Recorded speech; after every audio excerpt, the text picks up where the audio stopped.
What's going on, guys? It's Mr. X Reviews, and today we're reviewing Terrifier 3, spoiler free.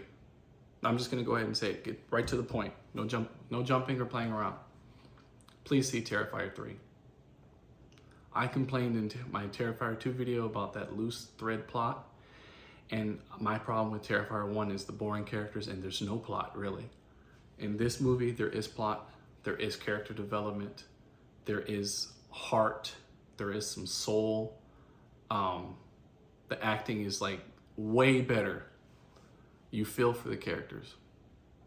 That being said, I've been a fan of, I guess you can say, art for about 10 years now, a little over 10 years.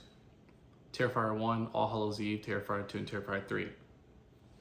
Not once did I think this crazy clown was scary. I just thought he was vicious, funny, ridiculous, and just an all around funny time.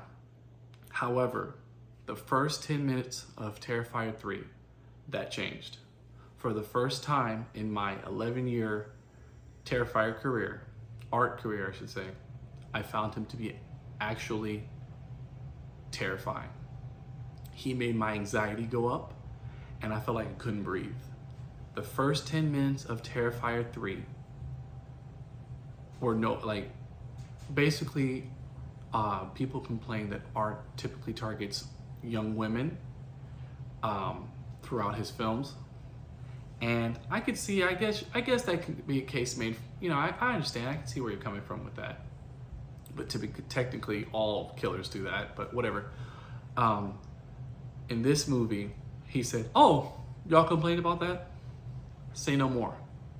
Say no more. Say less. I'm gonna take care of that." He was no holds barred. Anybody can get these hands at all times. And that made it more shocking. So I need you guys to understand something. When he took them gloves off and he was ready to get to it, he got to it. Now, I can't say this movie was more violent than part 2 or had better kills. I like 2's kills. And they were shocking. This one, they were shocking, but I don't know if they were as impactful as part 2. That's gonna be up to you guys to decide. There is a scene, I'm just gonna say the shower scene, that everybody in the audience yelled. We had a full house, by the way. There was so many people in there, so please support Terrifier 3. I absolutely love this movie, and I only have 2 complaints about it, and I'll get to those in a minute. I just want to talk about how, this is so much of an improvement over, to me, part 2 and part 1, to where it's 9-day difference. I wouldn't watch part 1 again. I probably wouldn't watch part 2 again at all. Part 3 has the most replay value out of all of them. I genuinely loved part 3. This is the movie, if I said to people, if they said, should I watch Terrifier? And I go, damn, I wouldn't want to recommend those 2, the first 2. Well, I would say part 3, you do need to watch part 2 to appreciate part 3 and understand what's going on. You don't really need to watch part 1 at all. But part 3, yeah, I could recommend it to people. It does the Christmas horror theme perfectly. Actually, it does it so well to the point where I'm like, why did we release this in Halloween and not during Christmas season? Because it is a Christmas movie. Santa plays a giant role in this film. But now, I've been bragging about the film. I gotta talk about those 2 things. And those 2 things, number 1, Sienna as a character has grown from part 2 to part 3. There's a 5-year time gap. The problem is, by the end of the movie, it feels like she's at the beginning of the movie with her growth. There's no, it kind of reset everything back to normal, and it kind of feels redundant because it's like, okay, so they already announced there's a part 4 coming. No, that's not a spoiler. But as the character, is like, where do we go from here? Where do we go from here? Okay, like, I thought that was kind of silly. But that is, she, as a character, Sienna has gone through a lot, and it only gets worse in this movie. But by the end of the movie, you're like, okay, so she's kind of the same as she was. So it's like, okay, whatever. And do not expect any lore drops on art, because at this point, my boy is just in the movie. It's about other stuff. So, which is kind of cool on art, because he's kind of just there. You know, he's killing everybody, he's doing his thing, but it's just like nothing new for him. And the reason why is because this movie has what I like to call setup sequel syndrome, where everything that's happening in the movie, you know, they're setting up for the next movie, because at a certain time, this movie's 2 hours and I think 8 minutes.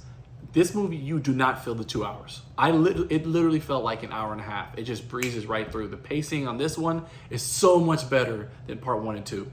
It's like night and day difference.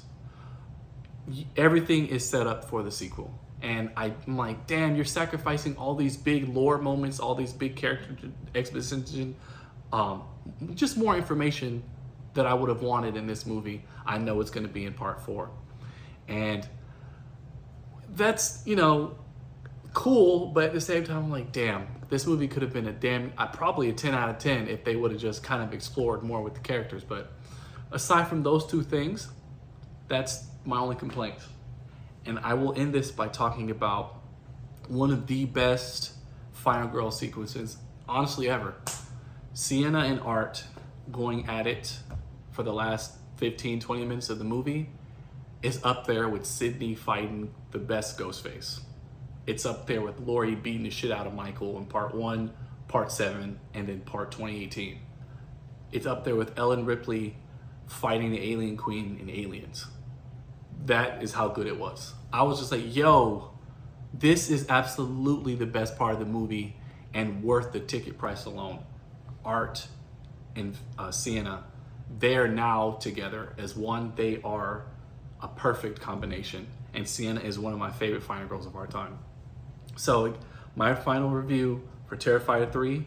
Terrifier 3 gets an 8.5 out of 10.